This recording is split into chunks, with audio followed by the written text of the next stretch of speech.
नमस्कार दोस्तों, स्वागत है आपका आपके अपने यूट्यूब चैनल मन अप स्टोरीज में। दोस्तों, ये कहानी चल रही है श्यामली और इसके 10 पार्ट अपलोड हो चुके हैं। दोस्तों, ये 11वां पार्ट है। तो दोस्तों, 11वां पार्ट पढ़ने से पहले इससे पहले के 10 पार्ट आपको ज़रूर पढ़ने चाहिए, जिनका लिंक आपको नीचे डिस्क्रिप्शन बॉक्स में श्यामली नाम की प्लेलिस्ट में मिल जाएगा। इसी के साथ दोस्तों, मेरी आपसे रिक्वेस्ट है, मेरा एक और चैनल है मन अप टॉक, तो उस पर भी जाकर के आप उसकी वीडियो भी देखिएगा। यदि पसंद आए तो उन्हें लाइक शेयर कीजिए और चैनल को सब्सक्राइब ज़रूर कर लीजिए। उसका लिंक भी आपको टाइटल में मिल जाएगा और साथ ही साथ कम्युनिटी टैब में भी मिल जाएगा। तो चलिए दोस्तों, इस पार्ट को हम शुरू करते हैं। हाँ चलो दोस्तों, शुरू हो जाओ। तुम लोगों को पता है, ये मैं अपनी बहुत बड़ी जीत की पहली खुशी के कारण पार्टी दे रहा हूँ। जब मेरा भाई बेड से उठ जाएगा तब ग्रैंड पार्टी दूंगा। क्यों पूजा, मेरे भाई के ठीक होने की खुशी में जश्न मनाएगी ना मेरे साथ? वो पूजा को चिढ़ाता हुआ पूछ रहा था। हे मनु, ये आइटम कौन है? खाना तो बहुत टेस्टी बनाती है, खुद की तरह ही। उसका एक दोस्त उसे गंदी नज़र से देखते हुए बोला, ये मेरे भाई की एक्स आइटम है, तो अब मेरी नौकरानी है। खाना बहुत अच्छा बनाती है, इसलिए जिंदा रखा हूँ, वरना कब का मार चुका होता।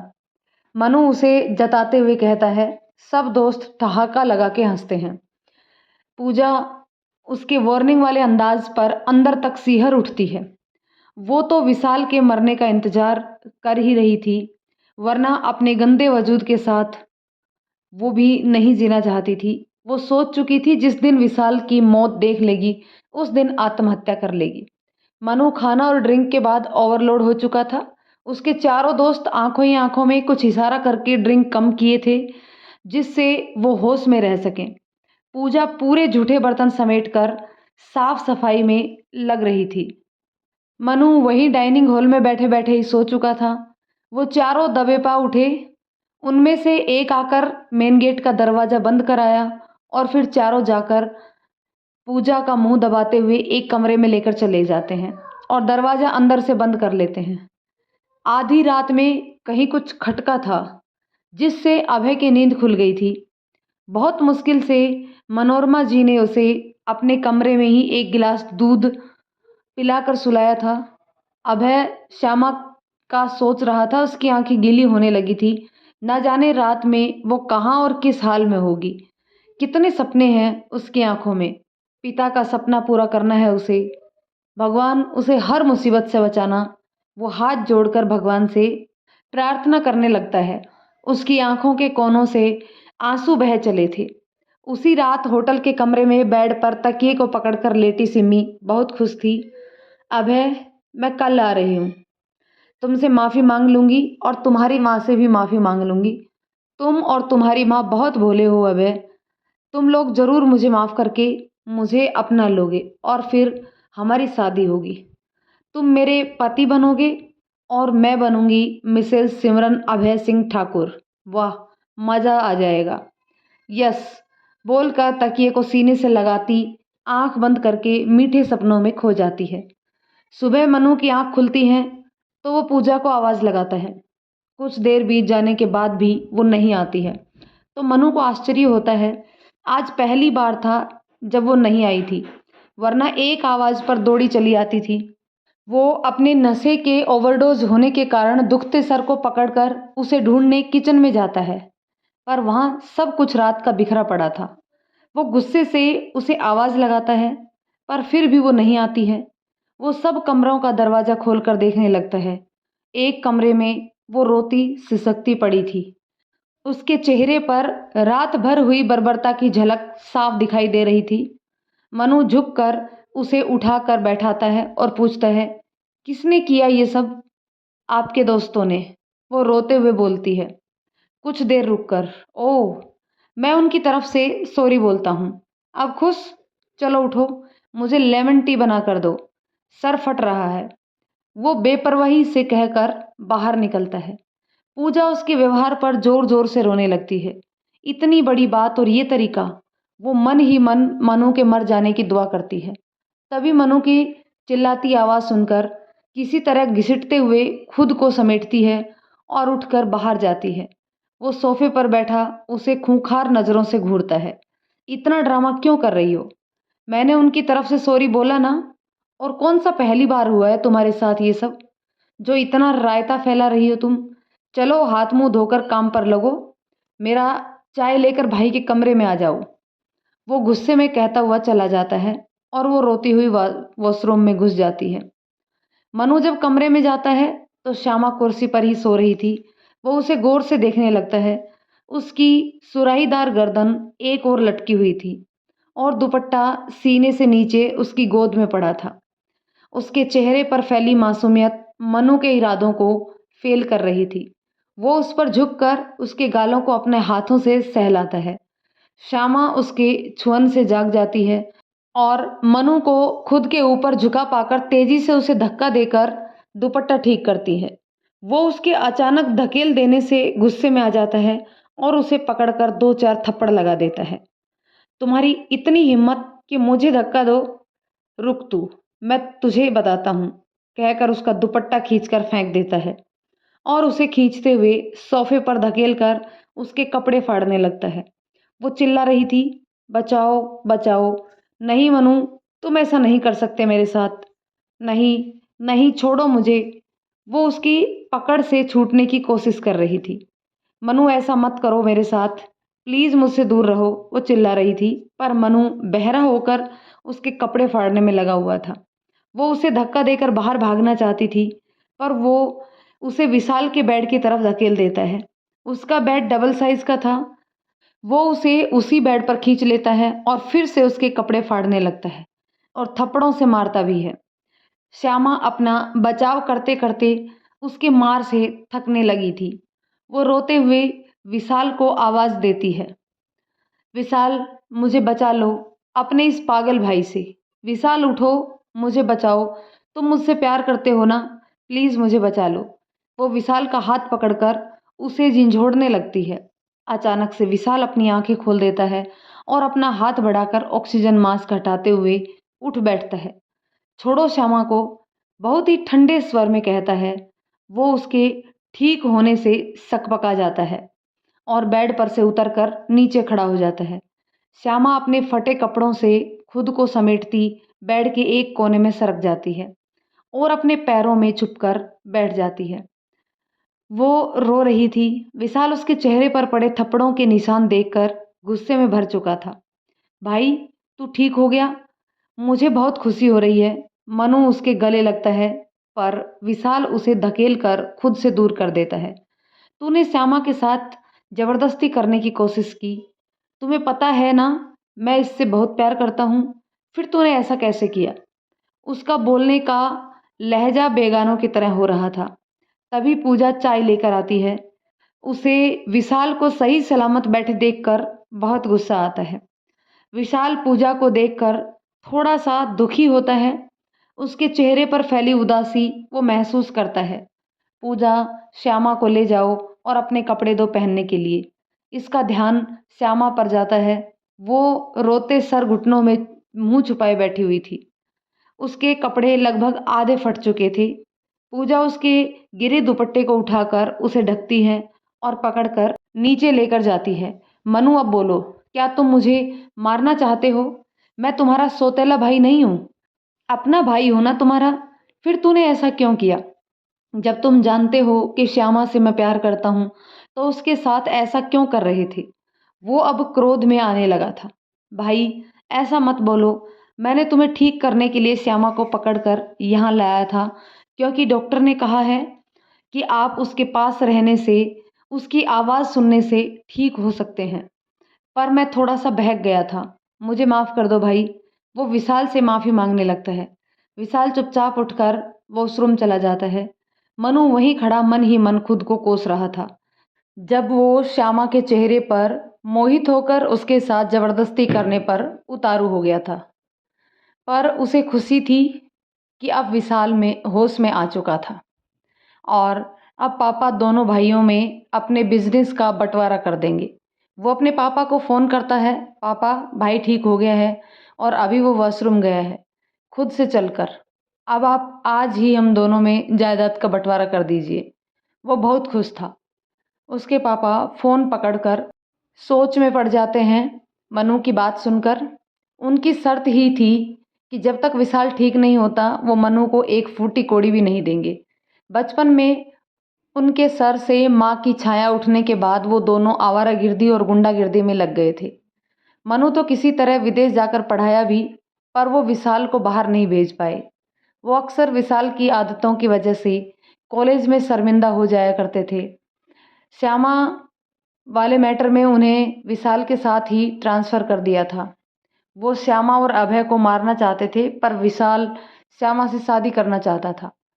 वो उनसे अलग होकर दूसरे घर में रहने लगा था और अपनी आवारागर्दी को पूरा करता था। जब उससे श्यामा नहीं पटी तो वो उसे ज़बरदस्ती उठाकर लाने गया था, जहाँ उसकी वैसी हालत हो गई थी। मनु लंदन से जब वापस आया तो अय्याशी करने के लिए पापा से हर वक्त पैसे चाहता था। मना करने पर वो जायदाद का बंटवारा करवाने पर उतारू हो जाता था। उसके पापा उसकी जिद से परेशान होकर विशाल के ठीक होने की शर्त रख चुके थे। अब विशाल ठीक हो गया था तो उन्हें अपने किए वादे को निभाना था। वो थोड़ा खुश और थोड़ा उदास होकर अपने ऑफिस से उसके घर की तरफ मिलने के लिए चल देते हैं। समय वापस आ चुका था और पूरे पुलिस फोर्स को चारों तरफ श्यामा की तस्वीर देकर फैला चुका था। वो उसे किसी भी हाल में ढूंढ कर निकालने में लगा था। वो अभय के घर आकर मनोरमा जी को श्यामा की कोई परेशानी के बारे में पूछता है।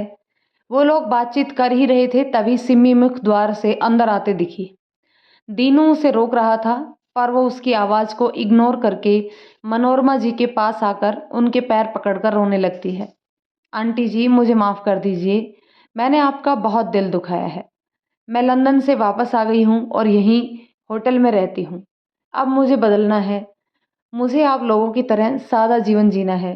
मेरे मम्मी पापा ने मुझसे गुस्सा होकर पैसे भेजना बंद कर दिया है। मैं काम की तलाश में हूँ। जब तक मुझे काम मिलता है और कुछ पैसे हाथ में आते हैं, तब तक मुझे अपने घर में रहने दीजिए। मैं सारा काम कर दिया करूँगी आंटी। मैं बदल गई हूँ, प्लीज़ मुझ पर विश्वास कीजिए। मैंने श्यामा को भी बहुत बेइज्जती की है। वो कहाँ है, मैं उससे भी माफ़ी मांग लूँगी। रोते हुए वो अभय की तरफ मुड़ती है। अभय, तुम भी मुझे माफ़ कर दो प्लीज़। मैंने तुम्हारा दिल भी बहुत दुखाया है। मैं तुम्हारे प्यार को समझ नहीं पाई और तुम्हें अपनी नासमझी में खो बैठी। कहकर वो तेजी से रोने लगती है। अभय कुछ नहीं बोलता। चुप हो जाओ सिम्मी, हम लोग यहाँ खुद बहुत परेशान हैं। श्यामा 2 दिन से गायब है। उसे कॉलेज से किसी ने उठा लिया है। ठीक है सिमी, तुम पर मैं एक बार फिर भरोसा करके रख लेती हूँ। कहकर मनोरमा जी कमली को बुलाती है। इसे गेस्ट रूम में ले जाओ, ये यहीं रहेगी अब। कमली, अभय और समय तीनों एक साथ मनोरमा जी के फैसले पर चौंक कर उनका मुंह देखने लगते हैं। अभय उन्हें रोकना चाहता था, पर समय उसका हाथ दबाकर चुप करा देता है। सिमी उठकर कमली के पीछे गेस्ट रूम की तरफ चल देती है। उसके चेहरे पर जीत की मुस्कान छाई थी। समय मनोरमा जी को ढाढ़स बंधाकर बाहर निकलता है तो अभय उसे गेट पर छोड़ने आता है। तुमने मुझे क्यों रोका? मुझे पता है वो लड़की कभी सुधरने वाली नहीं है। वो फिर झूठ बोल रही है। माँ तो भोली है, उसकी बातों में फिर से आ गई है। अभय को सिमी को देखकर बिल्कुल भी अच्छा नहीं लगा था। देख यार, वो जैसी है, पर अभी आंटी जी को उससे मदद मिलेगी। वो श्यामा के गम में बीमार रहने लगी हैं। वो रहेगी यहाँ तो आंटी जी का भी मन लगा रहेगा। वो अभय को समझाता है और उससे विदा लेकर चला जाता है। तुम कुछ भी कहो समय, पर मैं ना जाने क्यों मुझे इसका यहाँ आना कोई षड्यंत्र की तरह लग रहा है। मैं इस बात का पता लगा कर रहूँगा। वो मन में फैसला करके अपनी गाड़ी में बैठकर बाहर निकल जाता है। कमली उसे गेस्ट रूम में छोड़कर जा चुकी थी और वो दरवाज़ा अंदर से बंद करके बेड पर पसर जाती है। मैं जानती थी यही होगा। ये सीधे साधे लोग मुझसे क्या मुकाबला करेंगे। अपनी जीत पर जोर से हंसती है। अब कुछ ही दिन में अभय के दिमाग में श्यामा का भूत निकाल दूंगी और उसे अपना दीवाना बना लूंगी। वो खुश होकर अपने और अभय के मीठे सपनों में खो जाती है। श्यामा को पूजा मुंह हाथ धुलाकर अपने नए कपड़े, जो कभी विशाल ही खरीद कर लाया था, पहना देती है। वो रह रहकर सिसक उठती थी। जब से वो अभय के घर में आई थी, तब से सब उसके साथ प्यार से ही बातें करते थे। वो इस व्यवहार की उम्मीद लगभग छोड़ चुकी थी, पर आज जो उसके साथ होते-होते बचा, ये सोचकर वो शांत हो गई थी। पर सिसकियाँ थी कि रुकने का नाम ही नहीं ले रही थी। श्यामा, चुप हो जाओ, अब विशाल होश में आ चुका है। मनु तुम्हारे साथ कुछ गलत नहीं कर सकता। काश कि विशाल कल रात ठीक हो जाता, तो मेरी इज्जत लुटने से बच जाती। वो उसे समझाती हुई खुद ही रोने लगती थी। अब श्यामा उसे चुप कराती, सब बात उससे पूछती है। वो रो रो कर सब कुछ बता देती है। श्यामा, विशाल कितना भी आवारा है, भले ही उसने मुझे पकड़ कर लाया था, पर आज तक खुद के सिवा मुझ पर किसी की गलत नज़र नहीं पड़ने दी। वो मेरे साथ बहुत ही प्यार से पेश आता था, मुझे हर ज़रूरत की चीज़ ला कर देता था। उसकी इन अच्छी आदतों की वजह से मैं उसे पसंद करने लगी थी। पर जब से उसकी वैसी हालत हुई है, मनु ने मेरी ज़िंदगी नर्क से भी बदतर करके रख दी है। और कल रात तो मैं पूरी तरह से बर्बाद हो गई। उसका रोना तेज हो गया था।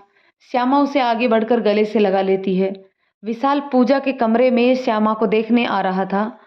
उसकी बात सुनकर दरवाजे पर ही ठिठक जाता है और सब कुछ सुनकर उल्टे पैर वापस चल जाता है।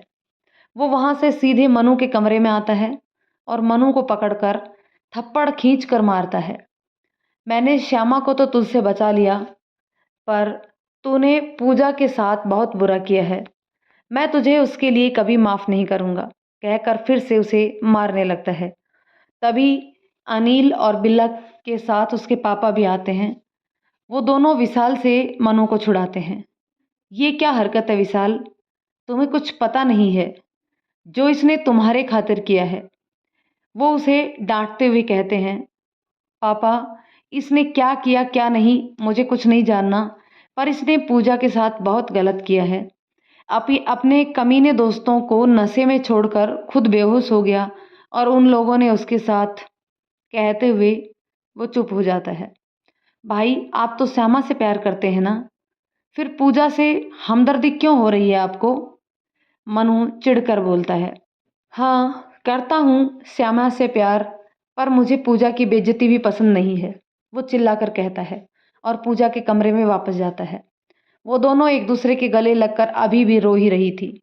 उसके दिल में पूजा के लिए प्यार उमड़ पड़ा था और वो श्यामा के लिए भी बहुत दुखी हो गया था। पूजा, तुम रो मत, अब मैं ठीक हो गया हूँ। अब तुम्हारे साथ कुछ गलत नहीं होगा। मैं तुमसे शादी करूँगा और अपनी पत्नी का दर्जा दूंगा। तुम्हारे साथ हुई बदसलूकी को तो मैं बदल नहीं सकता, पर तुमसे शादी करके तुम्हें इज्जत की ज़िंदगी ज़रूर दूंगा। वो आश्चर्य से अपनी तरफ देखती पूजा को खींचकर गले लगा लेता है। मैं तुम्हारे साथ हुए गलत के कारण तुम्हें नहीं अपना रहा, बल्कि मेरी कोमा वाली हालत में सेवा करने और मुझसे प्यार करने के कारण अपना रहा हूँ।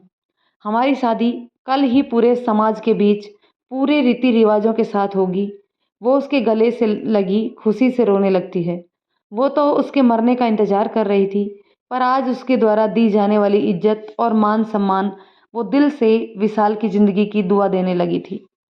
श्यामा उन दोनों के लिए बहुत खुश होती है। वो उन दोनों को मुबारकबाद देने उठकर खड़ी हो जाती है और बेहोश होकर बेड पर गिर पड़ती है। पूजा और विशाल एक साथ चिल्लाते हैं, श्यामा। सब लोग उनकी चीख सुनकर दौड़े चले आते हैं। विशाल डॉक्टर को फ़ोन करता है और पूजा पानी उसके चेहरे पर डालकर होश में लाने की कोशिश करने लगती है। वो बेसुध पड़ी थी, उसका मुंह सूखा हुआ था। इनको इतनी कमजोरी कैसे हो गई है? खाना नहीं खाती हैं क्या? मैंने ये विटामिन्स और ताकत की दवाइयाँ लिख दी हैं, इन्हें देते रहिए, ठीक हो जाएंगी। डॉक्टर ने श्यामा का चेकअप करने के बाद विशाल से कहा। वो दवा की पर्ची विशाल के हाथों में थमाते हुए बाहर निकल गए। पूजा धीरे से बोली, जब से यहाँ आई है मनु सर ने इसे खाना नहीं खाने दिया है। शायद इसीलिए इसकी तबीयत खराब हो गई है। क्या? इसने 2 दिन से खाना नहीं खाया है? वो चौंक कर बोला। पूजा इनकार में गर्दन हिलाती है। मनु उसकी ओर गुस्से से देखने लगता है, जिससे वो डर रही थी। मनु, तू सच में शायद इसको मारना चाहता था। इसलिए 2 दिन से इसे खाना नहीं दिया और ऊपर से मारता रहा। विशाल दांत पीसते हुए बोला, भैया ऐसी बात नहीं है, मैं भूल गया था और इस पूजा ने याद भी नहीं दिलाया। वो सारा इल्जाम पूजा के सिर पर डालता हुआ बोला, चुप रहो, खुद का पार्टी करना याद रहा और ये जीती जागती लड़की याद नहीं रही। क्या बोलूं मैं तुम्हें, तुम तो आज क्या ना कर डालते इसके साथ। वो गुस्से से कहते हुए बेबस होकर श्यामा के चेहरे पर फैली उदासी को देखने लगता है। भैया आखिर आपको इससे इतनी हमदर्दी क्यों हो गई है? अब जब आप पूजा से शादी करने का सोच चुके हैं तो इसका क्या कीजिएगा? वो होश में आती श्यामा की ओर इशारा करता है। इसे पूरी तरह ठीक होने दो फिर सोचता हूँ। वो कुछ देर रुक कर बोला। पूजा इसके लिए खाना लेने चली गई और मनु भुनभुनाते हुए बाहर निकल गया। विशाल उसके पास बैठ गया। श्यामा प्लीज़ मुझे माफ़ कर दो, आज तुम्हारी इस हालत का जिम्मेदार मैं ही हूँ। तुम ठीक हो जाओ तो तुम्हें तुम्हारे घर छोड़ दूंगा। मैं अभय से भी माफ़ी मांग लूँगा, वो पश्चाताप करते हुए बोला। श्यामा उसके चेहरे को गौर से देख रही थी। उसे यकीन नहीं हो रहा था कि ये वही विशाल है जो उसके साथ ज़बरदस्ती करने पर उतारू था। वो उसका कोई छल समझ रही थी, पर कुछ जवाब नहीं दिए। पापा आप चाहते थे ना मैं आपका बिजनेस संभालूं और एक अच्छा बेटा बनूं। मैं तैयार हूं एक नई ज़िंदगी की शुरुआत करने के लिए। आप मेरी और पूजा की शादी कल करवा दीजिए। मैं अब मुश्किल से दोबारा मिली ज़िंदगी को हंसी खुशी बिताना चाहता हूँ। वो बदला बदला सा विशाल के साथ साथ अपने पापा को भी आश्चर्यचकित कर रहा था। यदि ऐसी बात है बेटा तो मैं तुम्हारी मदद करूँगा। तुम्हारे नई शुरुआत में मैं अभी भी सब तैयारियां करवाना शुरू करता हूँ। श्यामा मैं तो तुमसे नफरत करने लगा था, पर तुम्हारी वजह से मेरा बेटा सुधर रहा है तो मैं बहुत खुश हूँ और अब अपने दिल से तुम्हारे लिए सारी नफरतें मिटाता हूँ। तुमको मैं सही सलामत तुम्हारे घर छोड़ दूंगा। तो दोस्तों इस पार्ट को यहीं ख़त्म करते हैं, मिलते हैं एक और पार्ट में। तब तक के लिए दोस्तों कमेंट करके बताइएगा कि ये कहानी आपको कैसी लग रही है। यदि कहानी अच्छी लग रही है तो इसे लाइक कर दें, शेयर कर दें और यदि आप चैनल पर पहली बार आए हैं तो प्लीज़ चैनल को सब्सक्राइब ज़रूर कर लें। धन्यवाद दोस्तों।